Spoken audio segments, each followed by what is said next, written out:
É, Ai, coloquei. Então, boa Uhum. noite, eu sou Amanda Peixoto, sou psicóloga lá na Cognos.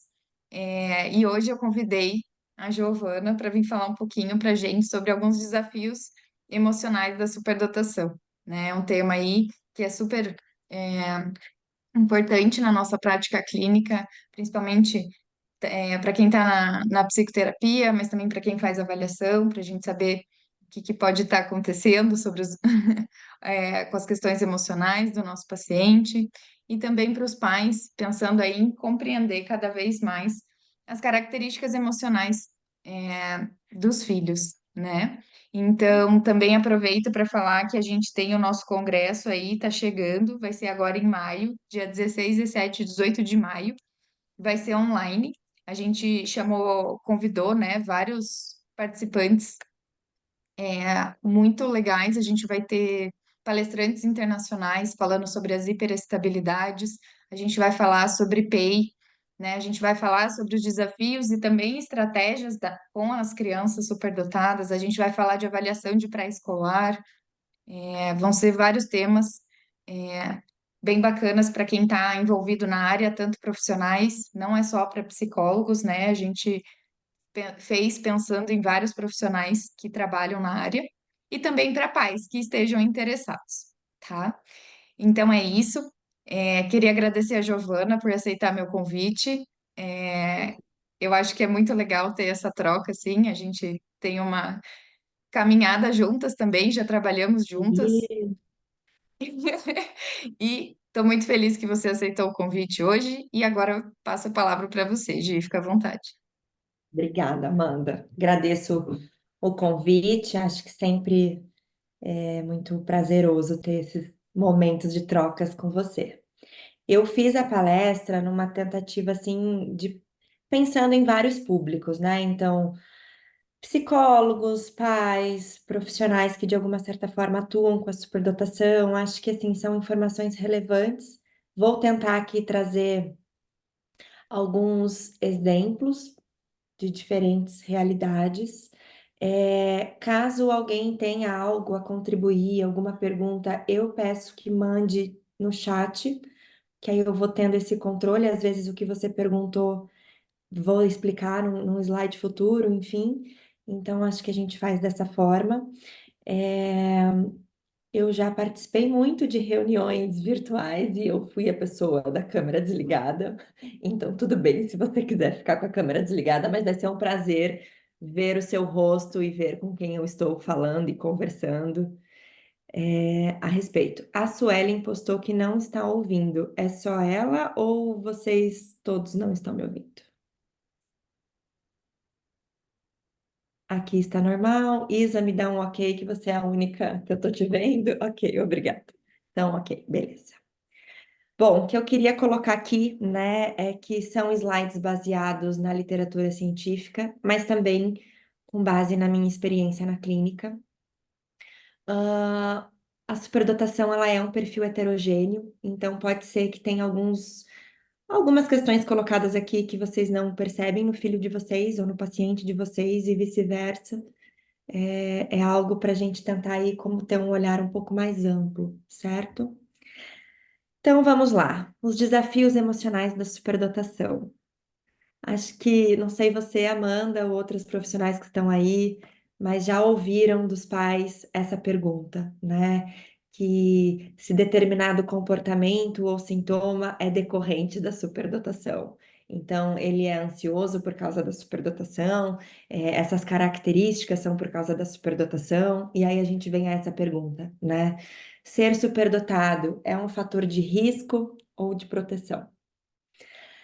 E eu vou dizer para vocês que a literatura até o momento não encontrou um consenso para dar uma resposta, né? Inclusive, teve um estudo publicado recentemente, se eu não me engano, ano passado, que fez uma revisão sistemática para encontrar a relação entre a superdotação e a depressão, e também não houve uma concordância nessa resposta. Alguns autores colocam que consideram o superdotado capaz de uma maior compreensão de si e dos outros, em decorrência dessa capacidade cognitiva, então isso seria um fator protetivo contra a depressão. Mas outros estudiosos colocam que os superdotados são mais sensíveis às situações e a conflitos interpessoais exatamente por causa dessa condição cognitiva, né? Então a gente não tem aí um consenso, mas eu acho que não podemos negar o quanto existe aí uma procura grande dos superdotados para psicoterapia, né? E cada vez mais presente a recomendação de psicoterapia após uma avaliação neuropsicológica, onde a gente conclui a condição de superdotado. Então, sendo um fator de risco ou proteção, enfim, existem aí características que acabam trazendo, né, que são inerentes da superdotação, que acabam trazendo os desafios. E é hoje sobre isso que nós vamos falar. A primeira não é novidade, né? Acho que uma das características mais faladas na literatura e talvez até nas mídias sociais é a intensidade emocional do superdotado. O fato de ele reagir às questões, a determinadas situações de uma forma muito intensa, né? Experimenta essas emoções de uma forma muito intensa. E isso por si só já é um desafio, né? Porque diante de uma situação onde lhe causa uma grande frustração, muitas das vezes a reação para os pais pode ser desproporcional. E isso os assusta, e isso os deixa bastante nervosos, ou tem comentários como, ai, não é para tanto, e aí tem uma dificuldade aí de compreensão, de entrar numa relação de comunicação, né? Então a intensidade emocional, ela por si só já é um desafio muito grande. Além disso, a gente também tem o desenvolvimento assíncrono, né, ou assincrônico, que é quando a gente tem aí desenvolvimento de várias áreas que não acontecem em sincronia. E aqui eu coloquei em duas partes, né, tanto interno quanto externo. Eu vou tentar puxar as pessoas para cá. Ah, ok, assim ficou bom também. Tentei colocar aqui um pouco do que. Tentei seguir uma linha de raciocínio de faixa etária. Não sei se ao longo, no meio da apresentação, eu vou me confundir com isso, mas tentem seguir a minha linha de raciocínio. Essa parte do desenvolvimento assincrônico, quando a gente pensa nesse desenvolvimento interno, ele é muito presente nesses ritmos diferentes nas áreas, né? Então, às vezes tem um vocabulário muito avançado para a idade e um emocional não tanto, ou um raciocínio mais desenvolvido do que a capacidade motora. E aí é muito comum aqui os nossos pequenininhos já saberem ler, escrever e não conseguirem lidar com a frustração quando não conseguem colocar tudo isso que eles pensam nas palavras, né? Ou tem um bom raciocínio lógico, consegue chegar em boas conclusões, mas na hora de transcrever isso para o papel, não conseguem. Ou sabem identificar as letras, sabem ali o alfabeto, mas não tem ainda uma coordenação motora fina muito bem desenvolvida, e aí as letras não são muito bonitas e acabam tendo professores exigindo uma letra mais bonita, um capricho, enfim. Então, esse embate acaba tendo muita frustração, muito estresse, tanto em casa quanto na escola, né? E essa questão, até mesmo que eu comecei no início da apresentação falando que como existe essa discrepância, essa falta de concordância com relação às superdotações, por eles terem um perfil heterogêneo, em alguns casos, os superdotados, essas crianças, são vistas como emocionalmente avançados, mas em outros, psicologicamente imaturos. Então, esse desenvolvimento em assincronia, ele acaba, de fato, gerando um grande desafio. E além dessas questões internas, nós também temos as questões externas, né? Então, quando a necessidade do ambiente da criança não condiz ali ou não tem um ambiente que acaba, de uma certa forma, estando adequado para essas necessidades. Aqui a gente vê muito no contexto escolar, então, quando a necessidade ali da criança para o currículo escolar não está adequado para o ano em que ela está matriculada, aquela criança que quer falar sobre assuntos que ainda não são previstos para o ano acadêmico dele, ou no início aí de primeiro ano, segundo ano, quando a gente está nesse processo de alfabetização, as crianças já querem escrever com letra cursiva e a gente ainda está na letra caixa alta, e aí a escola às vezes não permite, né, essa adaptação, e aí também aqui a gente vê uma grande frustração, né? Além dessa questão ambiente escolar, nós também temos dentro de casa, né? Os pais relatam muitas vezes de eu tenho dificuldade de lidar com ele, porque em alguns momentos ele é tão maduro, a gente tem discussões tão inteligentes, e para outras ele reage de forma muito imatura, de forma que não condiz com essa maturidade, né? Então, essas discrepâncias também causam muitos conflitos em casa. A gente também pode ver isso nas questões sociais. Crianças que têm interesses acima da idade gostam de falar sobre assuntos que os colegas não. E aí, novamente, mais um conflito, mais um desafio, porque todas essas situações causam sofrimento emocional. E aí Eu são os acho legal desafios. também, Gi. Aham. Diz? A gente vai falando de várias características, né? Lógico, acho que até para fazer sentido a gente vai falando delas separadas, mas quando você começa a juntar essas características, a gente vai vendo o tamanho do desafio que a gente vai estar enfrentando. Porque toda essa sincronia, por exemplo, já é um desafio por si só, como você está trazendo esses exemplos, né? Aquela criança, aqueles pais que vão chegar no consultório falando. Ele é tão inteligente para umas coisas, mas para outras eu não entendo, ele não sabe, ele não consegue, né? Então fica confuso na cabeça dos pais. E aí a gente junta com a intensidade emocional, por exemplo, já que você já falou dela, Isso. e aí a gente vai só escalonando, né? Uma frustração porque eu queria fazer um desenho assim e não dá certo, porque eu queria fazer minha letra assado e também não funciona. Aí eu fico frustrado pela intensidade emocional, isso vai escalonando ainda mais, né? Exatamente, exatamente, né? Então, assim, começa pela intensidade emocional, porque ela é um básico, mas ela vai ser presente em todos esses momentos, né? Porque aí eles reagem diante disso de forma muito intensa, né? Então, para mim, é muito frustrante e incomoda num nível muito grande quando eu não consigo me expressar conforme não consigo me expressar de forma verbal o que passa tudo aqui de raciocínio, de cabeça, de pensamento, né? Ou quando às vezes eu tô ali tentando escrever uma palavra e e a minha coordenação motora não acompanha o mesmo ritmo desse pensamento, né? E aqui entra também essa questão do externo. Até uma das pessoas tinha comentado na caixinha do Instagram que eu tinha divulgado ontem, essa questão das expectativas, né? As expectativas do outro. Então, quando os professores, a gente vai fazer uma reunião com os professores e os professores falam: Ah, mas ele nem demonstra assim tanta facilidade, ele nem se destaca assim tanto, né? Como tem uma expectativa de que esse superdotado seja bom em todas as áreas, né? E não tem essa percepção de que não, ele vai ter um momento ali de destaque de maior facilidade, mas dentro da área de interesse. O quanto a gente permite na escola dar uma abertura para falar sobre isso, né? Quantas vezes é difícil quando a gente não tem aí um atendimento individualizado, adaptado, vai criando essas situações de frustração que muitas vezes é presente por causa desse desenvolvimento em assincronia.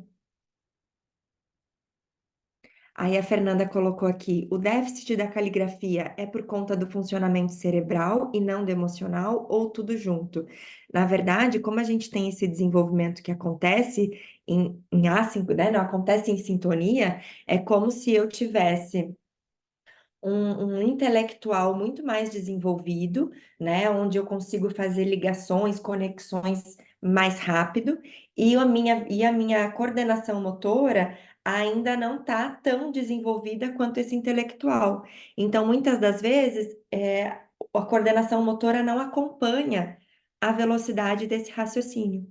E aí é por isso que às vezes a letra é um garrancho mesmo, ou a criança às vezes acaba comendo uma letrinha ou outra, porque a velocidade do processamento ela tá muito mais rápida do que essa coordenação motora.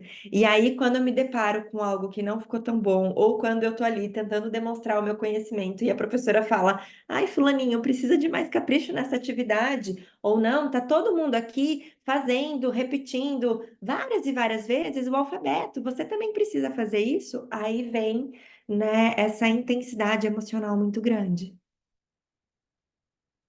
É, te respondi, Fer? Sim. E eu acho legal complementar também que às vezes é uma dificuldade do superdotado, né? Como eles não, a Sim, Giovana falou já, eles não têm a facilidade em tudo. Então, realmente, às vezes a parte da coordenação motora, ela ele tem uma maior dificuldade. Então, por exemplo, são as crianças que normalmente são mais acadêmicas e a coordenação motora para esportes, né, para qualquer outra questão, fica a desejar, sim, né? E também nada impede que esse superdotado tenha é, uma dispraxia, por exemplo, que seria realmente essa dificuldade na coordenação motora. Então, eu acho que é importante, a gente fala de muitas características que são muito comuns, que a gente tem estudado bastante, mas a gente também precisa lembrar que cada indivíduo é único, né? Então a gente precisa ir além, entender além do que aquele comportamento específico está querendo falar pra gente, né? perfeito. É bem isso, assim, né? A gente aqui está trazendo um perfil, características mais presentes, mas cada um vai ter aí um histórico que a gente precisa ter um olhar específico para cada um, né? Mas olha que legal a Eduarda colocando que, nossa, meus cadernos eram todos garranchados, e daí eu chegava em certo ponto e parava de escrever porque eu ficava ansiosa porque meu pensamento não acompanhava a minha velocidade na escrita. Minha mãe ficava pilhando, nunca era bom o suficiente, o caderno não estava bonitinho. Então, olha a pressão que tem por volta disso tudo, né?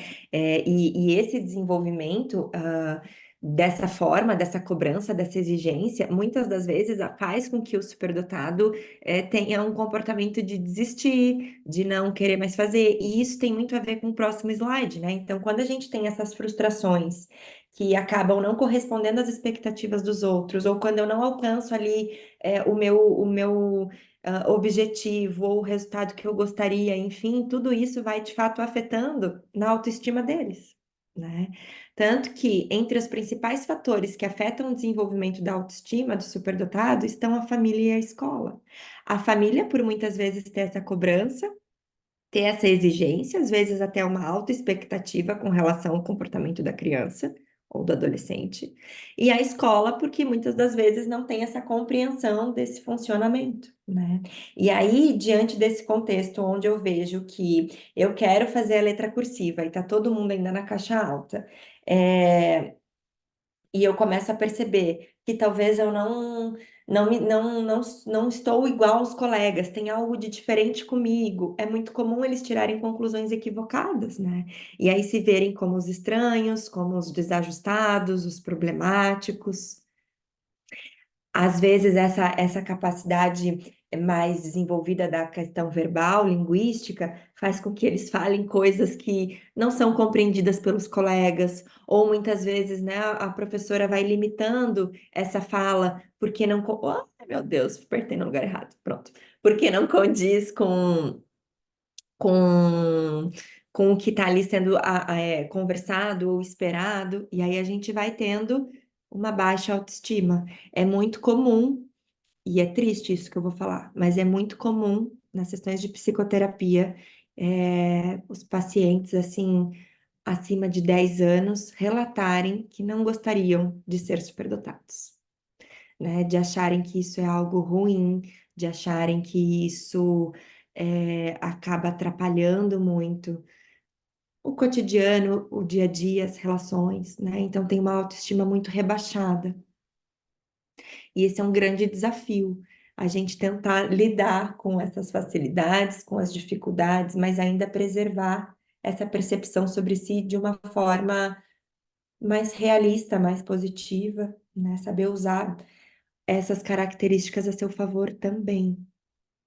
E até acho que é legal a gente falar que é legal a gente falar da identificação, né? Porque o que que Hum, acontece muitas vezes também?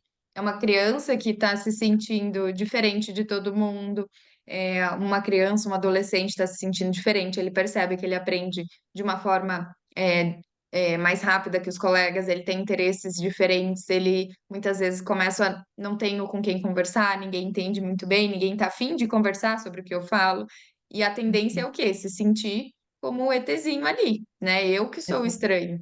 Eu que sou diferente, tem alguma coisa de errado comigo. Essa é a tendência do pensamento do ser humano. E aí que a gente vai diminuindo a nossa autoestima, né? E quando a gente faz esse trabalho da identificação da superdotação, de compreender essas características, é uma forma de proteção, né? Uma forma de proteção em relação à ansiedade e depressão, pensando aí até já na adolescência. Exato. E o quanto essas conclusões equivocadas fazem a gente ter um comportamento disfuncional. Então, também é muito comum, às vezes, o aluno regredir, né? Ou fingir que não sabe determinado conteúdo para se sentir pertencente àquela turma, àquela situação, para não ser chamado a atenção, né? Então, às vezes eu sei responder tudo, mas eu percebi que toda vez que eu vou respondendo, os meus amigos me olham de uma forma diferente, ou fazem aqueles olhos, tipo, ai, que saco, lá vai fulano responder de novo. E aí para de responder, para de se expor, para de mostrar quem é ele, né? Então isso acaba realmente até. Gente, eu falei para vocês interagirem, mas eu não tô dando conta. Mas teve alguém que colocou, né, que acabava respondendo de qualquer jeito, ou enfim, porque não se. Aqui, ó, eu tirava nota baixa porque achava que não podia ser diferente dos outros. Né? Então acabava demonstrando aí outras questões para se ajustar, mas o quanto isso não interfere nessa percepção sobre si, né? Além da autoestima rebaixada em decorrência desse desenvolvimento que não acontece em sincronia, a gente também tem aí uma característica muito presente na superdotação, que é a tendência perfeccionista, né? E aqui, pessoal, é claro que assim, existe um perfeccionismo que é saudável, né? Existe, acho que tudo que a gente fala aqui, existe características que até um determinado ponto é adaptativo, é saudável, é importante. Mas quando eu falo de desafio emocional, pensando no perfeccionismo, é considerando essas quatro bolinhas aqui, né? Então, um constante estado de ansiedade com relação à possibilidade de cometer erros, metas extremamente altas e irrealistas para serem alcançadas, erros vistos como algo humilhante a ser evitado a todo custo e uma constante necessidade de aprovação. Então, o que que eu vejo assim, né? E até respondo alguém que colocou aqui com relação à avaliação e à ansiedade. Essa tendência perfeccionista, ela faz com que a gente fique sempre tentando mais, mais e mais e nunca chegue num resultado bom. E aí eu fico criando desenvolvendo, né, uma ansiedade. Eu posso ter um comportamento ansioso, como eu posso, a partir disso e de outros fatores, né, de outras questões, desenvolver um quadro de transtorno de ansiedade, né? E é muito comum, às vezes até mesmo na avaliação, que é o que eu vou responder à pessoa que perguntou, que responde, que comentou, que diante de um contexto de avaliação, onde a criança, o adolescente, adulto se sente ali avaliado, sabe ali da importância, ou quer demonstrar um bom desempenho, é comum que fatores externos à avaliação, como a ansiedade, pode vir a atrapalhar o desempenho, né? Então, às vezes, até a gente, eu sempre falo para os pais, né? Olha, a gente vai tentar fazer a avaliação seguindo o ritmo da criança. E aí, se eu perceber que começou a ficar muito ansiosa, muito nervosa, tem algumas atividades que exigem o uso do cronômetro, e a gente percebe que isso vai criando ali uma certa pressão, um certo desespero, né? Ou quando a gente fala que tem que fazer de uma certa forma e a criança não consegue chegar àquilo, enfim, de qualquer coisa, a gente precisa dar um pause, né? Ai, vamos intercalar aqui com alguma atividade lúdica, com um jogo, com alguma coisa para tentar diminuir essa ansiedade, né? Mas pensa como é isso na prova, que não tem como intercalar. Pensa como é isso numa hora de apresentação de um trabalho. Então, esse nível de perfeccionismo, ele acaba, de fato, causando muito sofrimento. entre si e às vezes com o outro. Eu estou fazendo um trabalho em grupo e o meu amigo não faz na mesma qualidade que a minha. E aí, eu entro num conflito com esse amigo, ou eu começo a me excluir e solicitar por trabalhos individuais, né? Eu tô vendo as pessoas fazendo assim, se identificaram ou identificam alguém aí, né? Fazendo dessa forma. Essas Do metas extremamente. perfeccionismo. Opa, Aham. desculpa, Gi. Vai lá que eu vou Não, lendo o que as pessoas estão escrevendo. Isso. Mas o perfeccionismo é algo que aparece muito, assim, que vem a questão da frustração, de novo, né? Todas as características que a Gi já comentou. Inclusive, é muito comum no consultório chegar criança que às vezes vai fazer um desenho livre, não faz parte de nenhuma atividade. E aí o risco não saiu como ela desejava, né? E aí o que que ela faz? Ela vai rasgar o papel, ela fica extremamente frustrada. Então, tudo que a gente fala dessas características, a gente precisa analisar o quanto é normal e o quanto é esperado, porque sim, a gente quer sempre fazer um bom trabalho, mas o quanto isso traz de sofrimento. E é demais, assim, nessas crianças, esse sofrimento que traz. Hoje mesmo eu estava fazendo uma avaliação e o menino ficava, a criança, né, tem 11 anos e ele ficava o tempo todo. Mas eu acertei? Quantos ainda faltam? Você conhece alguém que já foi melhor que eu? Até quando eu tenho que chegar? Aham. E como é que é? Nossa, assim, é inacreditável. É falar que tem o cronômetro, é falar de como funciona a atividade. E posso já ver o resultado? Que isso quer dizer? Nossa, eu fui muito mal, né? Já sai com a conclusão, nem sabe se foi bem, se foi mal, porque até na avaliação a gente não pode dar esse feedback. Nossa, eu fui muito mal, né? Com certeza meu QI vai ser abaixo da média. Então, gente, são comportamentos que chamam muita atenção durante, os atendimentos, principalmente. E que vem como esse desafio, né? A questão dos erros, né? Então, por exemplo, são crianças que às vezes se evitam se expor, evitam de apresentar algo, evitam de fazer qualquer coisa que talvez tivesse muito interesse ou é do assunto que eles gostam, por medo de errar, né? Porque o erro, ao contrário do que eu sempre insisto na terapia, e se vocês forem ver no meu Instagram, tem vários posts sobre isso, ao contrário de ver o erro como uma oportunidade de aprendizagem, eles percebem como algo humilhante, que deve ser evitado a todo custo. Né? Ou diante de uma situação em que estava ali apresentando e ficou preocupado, nervoso, ansioso, porque viu ali a grande exposição, as pessoas vendo eles e travou, isso foi horrível, eu quero esquecer, eu nunca mais quero fazer isso, né? Então acabam também sendo muito generalistas, assim, uma coisa que deu errado vai sempre dar errado e eu não posso me colocar diante dessa situação. Então, às vezes, até os professores têm estratégias bacanas de propor apresentações, do aluno trazer ali sobre o assunto do maior interesse dele, de expor, de verbalizar, mas não percebem que às vezes essas situações só incentivam, né? Só assim, aumentam esse nível de ansiedade, porque eu preciso apresentar uma coisa perfeita, eu preciso fazer perfeito, né?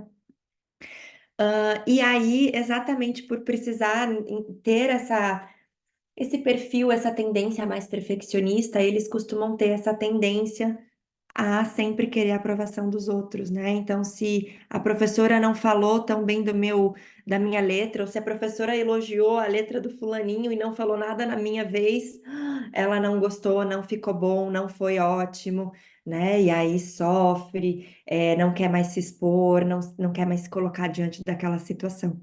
E aí a gente tem aí um perfil ansioso, um padrão de humor mais triste, às vezes mais irritado, né? Então, o perfeccionismo está presente aí em várias questões. Eu tentei trazer, não assim a gente só focar, né? Depressão, ansiedade, em diagnósticos, mas entender isso como os desafios emocionais, né? Como de que traz um sofrimento, uma questão importante que deve ser olhada, independente se é um diagnóstico ou não, certo? E aí nós temos, né, o que que as crianças apresentam a partir dessa intensidade emocional, dessa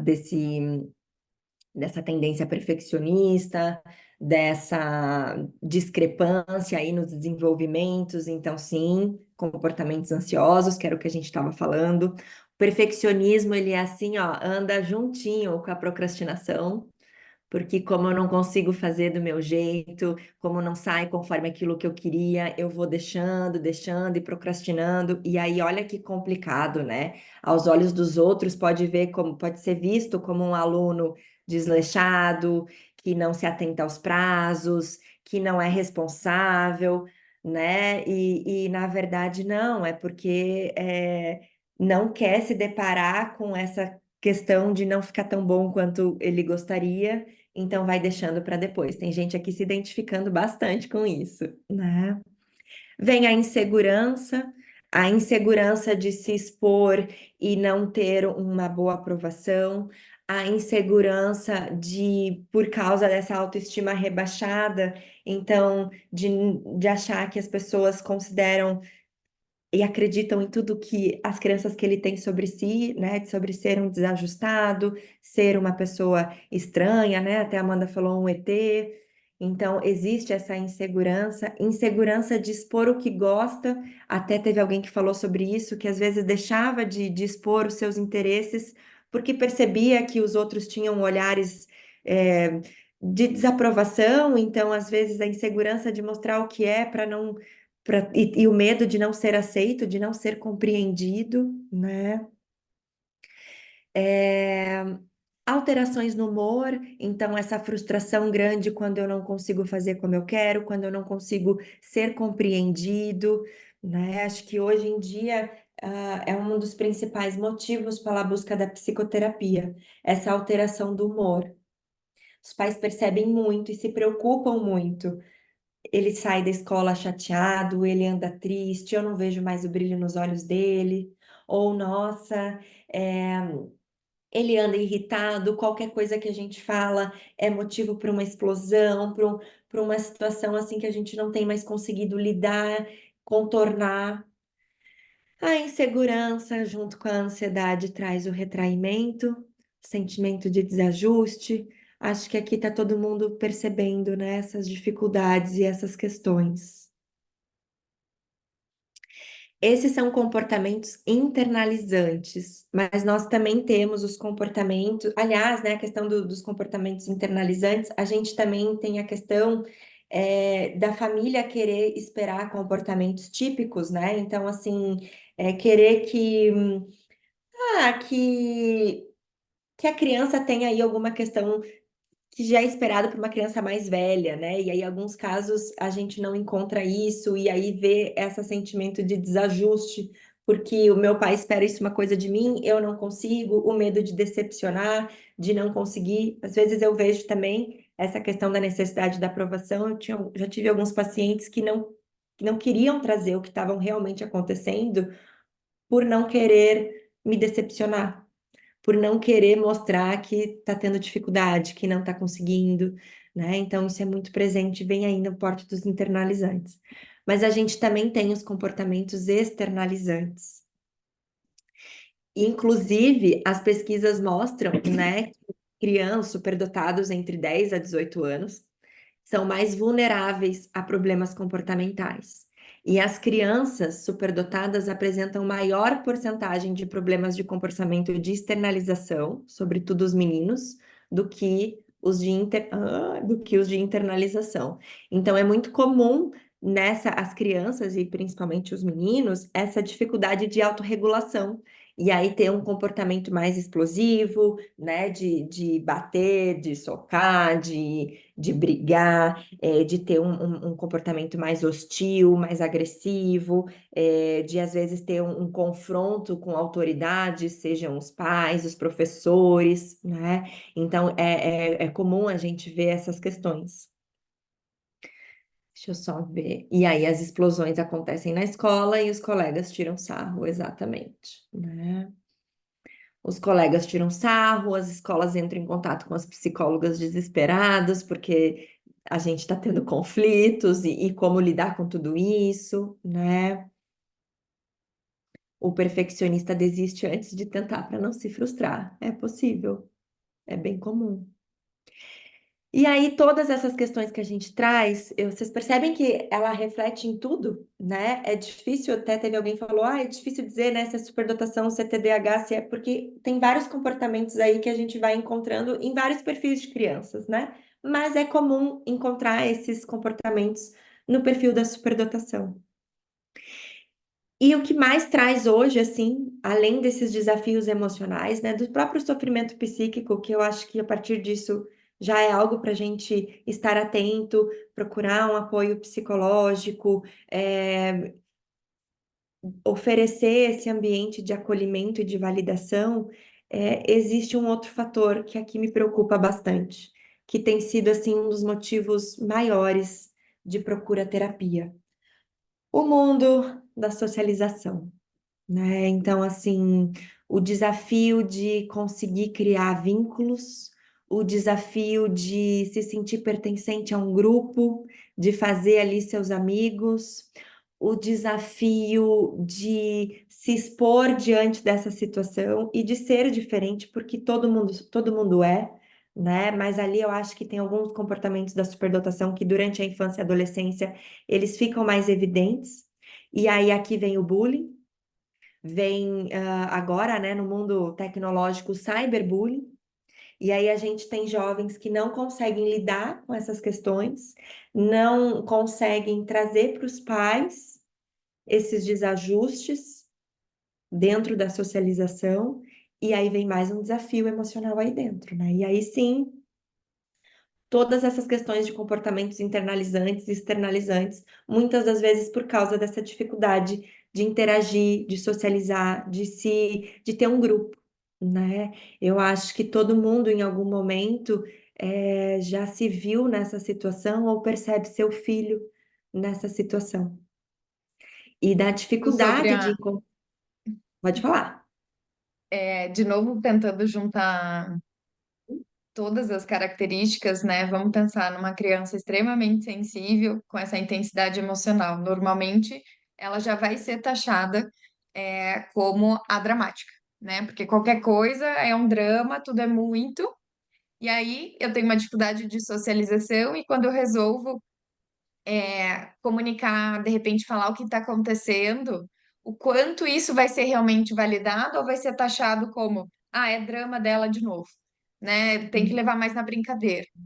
Então a gente pega uma criança que já é taxada como dramática, é intensa e tem um senso de justiça aguçado, que o que é certo é Uhum. certo, o que é errado, acaba se metendo em muitas discussões, confusões que acontecem na escola. E aí? Como que fica, né?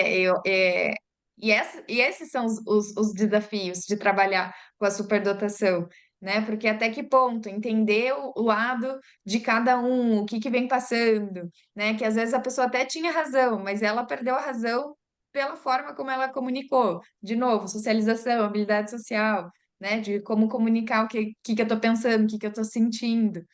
Então, Sim.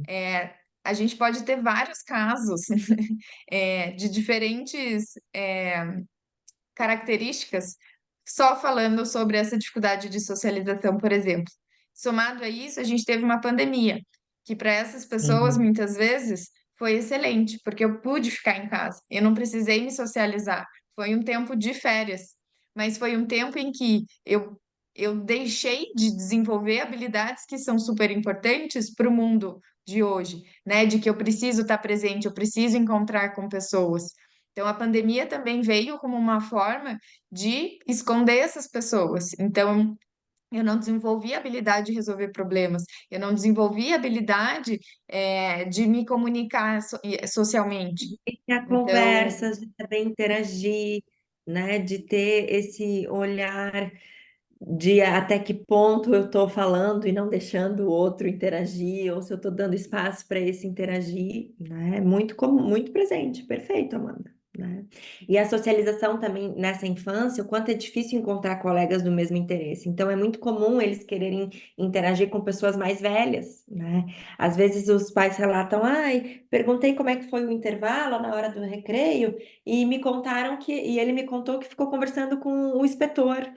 Sim, porque o inspetor talvez tenha ali interesse no que ele vai dizer. O inspetor tem um conhecimento, um domínio dos assuntos que ele também quer compartilhar, né? E aí, às vezes, esses dias eu atendo um pacientinho, ele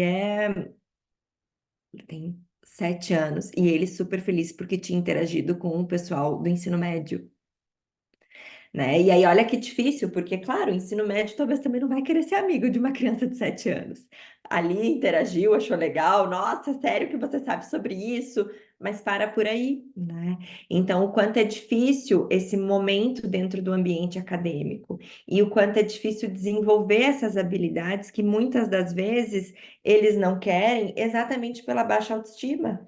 Ah, mas mesmo que eu faça isso, ninguém quer falar comigo. Não, mas eu já tentei fazer isso, e mesmo assim eles me ignoram, e mesmo assim eles não têm interesse, né? A gente aqui eu também não coloquei, mas pode surgir essa situação, isso pode desencadear um desafio emocional, é a parte dessa sobrecitabilidade, né? Então, jovens que têm, por exemplo, uma sensibilidade auditiva e não conseguem permanecer num ambiente muito barulhento, com muitos ruídos, né? E aí, como explicar para os outros que a educação física, um momento ali que está todo mundo gritando e se divertindo, não é prazeroso para ele.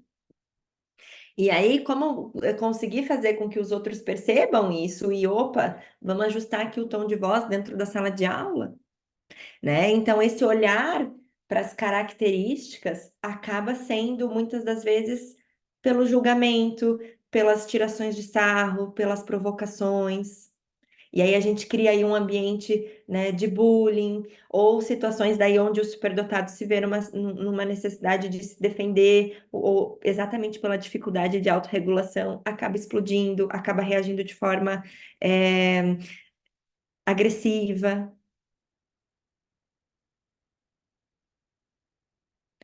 Exatamente. Aham. Quando eu tô lendo isso, não aparece para você, então eu tenho que ler a pergunta, né? Senão as pessoas não vão saber. Mas acho que é exatamente essa questão, assim, né? A gente tem aí uma dificuldade muito grande, inerente à superdotação, o qual precisa ter um olhar mais aguçado, o qual precisa ter um acompanhamento psicológico, né? Muitas vezes um acompanhamento psicopedagógico, considerando o contexto escolar, psiquiátrico, né? Mas o que eu quis tentar trazer aqui para vocês é de entender, assim, de que esses desafios existem e a gente precisa fazer algo a respeito. Eu espero que quem esteja aqui não seja só mães ou psicólogos. Gostaria muito que tenhamos professores, pedagogos, educadores, né? Outras pessoas que acompanham a vida dessa criança e dessa adolescente. Exatamente para que a gente possa propiciar um ambiente mais acolhedor, mais seguro, onde possa discutir essas relações. E eu vou dizer para vocês, apesar da gente ter, olha, terapeuta ocupacional, que ótimo! E apesar da gente ter essa questão das escolas às vezes ter esse desafio, eu vou dizer para vocês que eu vejo iniciativas, tá? Vejo iniciativas, vejo ah, discussões a respeito de bullying dentro de sala de aula. Talvez a gente não está falando de um perfil específico, mas eu vejo que existe aí uma tentativa da escola de realmente ser um ambiente mais acolhedor. A escola muitas vezes acredita que as altas habilidades são só acadêmicas, e quando a hipersensibilidade já rotulam como autismo, mesmo não sendo. Exatamente, né? Então, assim, acho que é importante as pessoas terem conhecimento sobre as características, terem um acompanhamento, terem um profissional que consiga explicar para os pais e para os professores essas características, para que a gente consiga oferecer um ambiente mais saudável, né? Sim, talvez fulano vai fazer ou trabalho sozinho em algumas atividades. Mas que bom que seria se ele pudesse ter a oportunidade de ir em uma atividade em grupo. Sim, a gente vai ensinar que ele, apesar de ter bastante conhecimento, que ele precisa ter um controle inibitório e esperar a sua vez e dar a oportunidade para os outros colegas responderem a pergunta e interagirem, né? Eu acho que assim, o trabalho dentro da psicoterapia não é só a respeito de psicoeducar os outros. Nós também vamos trabalhar essas dificuldades que a Amanda estava trazendo, né? Existem aí funções executivas que muitas vezes estão prejudicadas ou não foram muito bem desenvolvidas, que vão ser trabalhadas também em terapia. Mas é importante do ambiente também oportunizar esse ambiente reforçador, para que a gente evite situações onde o ambiente da escola, ou em casa, ou com os colegas, sejam ambientes, agentes estressores, né? Pessoal, com relação aos desafios, né, e também para a gente não ser algo muito extenso, aliás, eu acho incrível o fato de vocês estarem aqui com a gente hoje, né? Eu sei que dia de semana, à noite, não é fácil, cada um tem a sua rotina, enfim, eu não consigo ver quantos estão aqui, mas eu estou vendo as setinhas, tem bastante gente aqui hoje. Queria, na verdade, agradecer, né, dizer assim, dentre os desafios que a gente percebe, trouxe aí os mais presentes. A Amanda falou, vai ter o congresso, né? Acho que aí a gente vai conseguir aprofundar mais em alguns assuntos, principalmente a parte de intervenção para os profissionais que estão aqui. É, Me coloco à disposição para a gente conversar até são 7h50, quem sabe a gente pode liberar esses 10 minutinhos, se alguém quiser interagir, falar, abrir o microfone. Acho que também isso é bacana, importante. Me coloco à disposição, coloquei aqui meu Instagram, fico aí, respondo normalmente a maioria das pessoas por lá, e acredito que seja isso. Amanda, mais uma vez, obrigada pelo convite. Falar sobre superdotação e dividir isso com você é sempre muito gostoso. E vou tirar aqui do compartilhamento, que aí eu consigo ver todos que estão Aí, presentes. legal.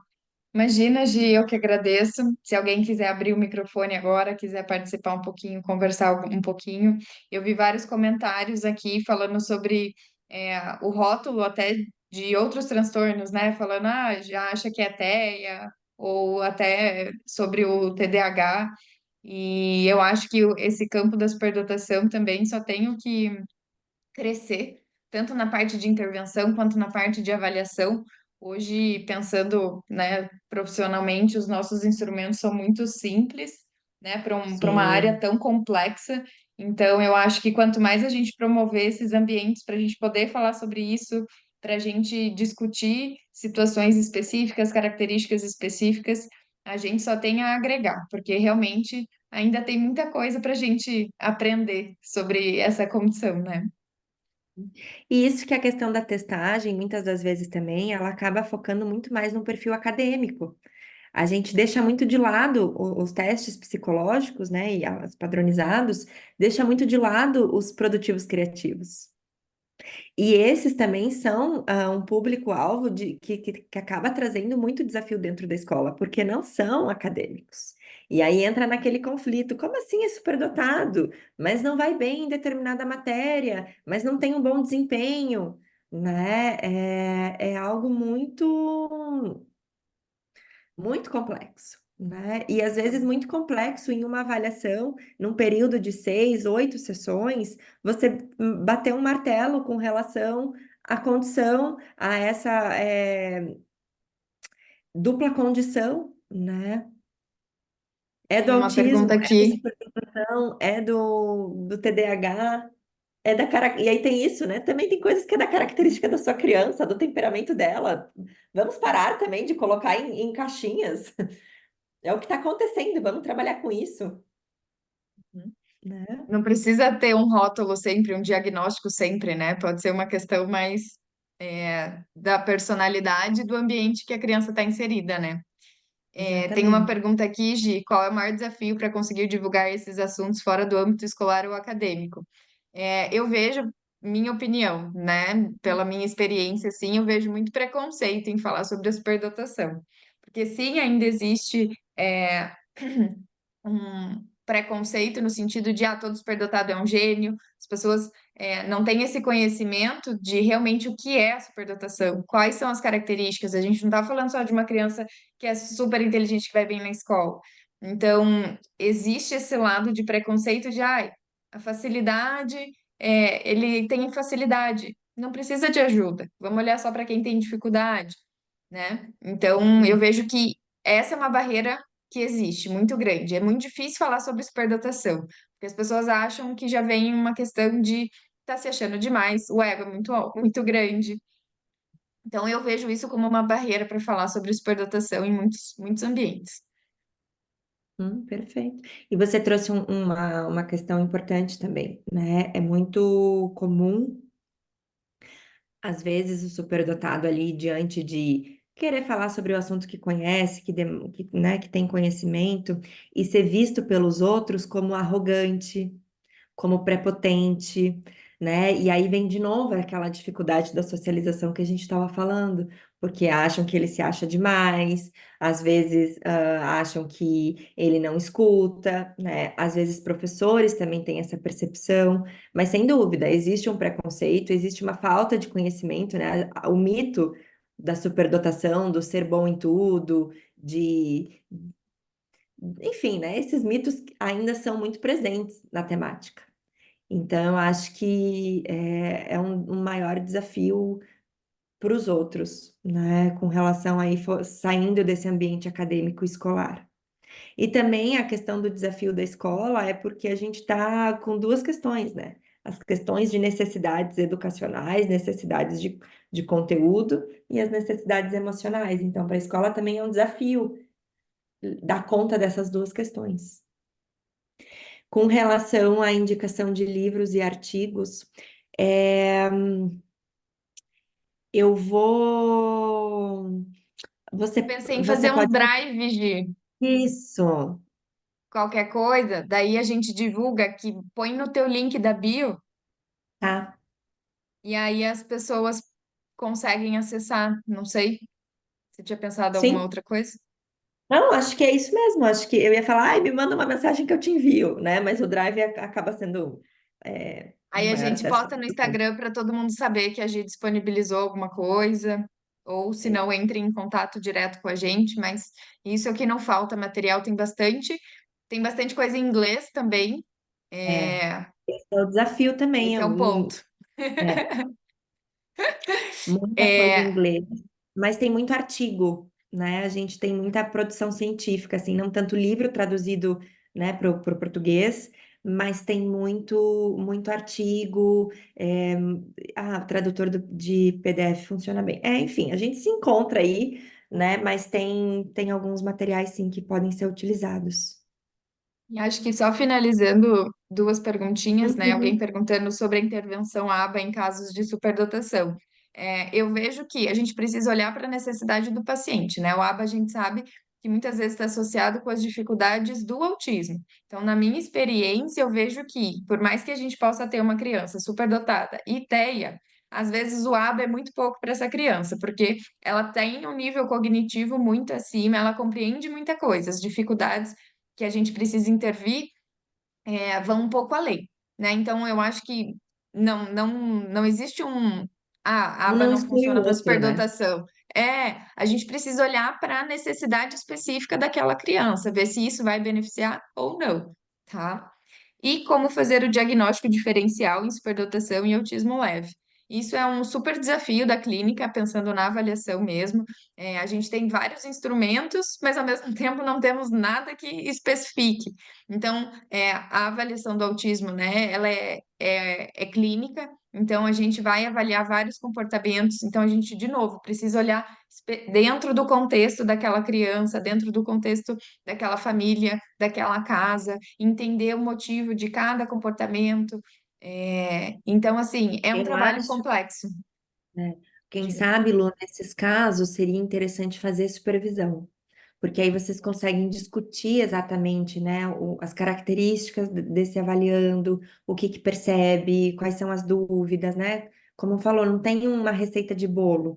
A gente vai avaliando ali enfim, né, as características do indivíduo.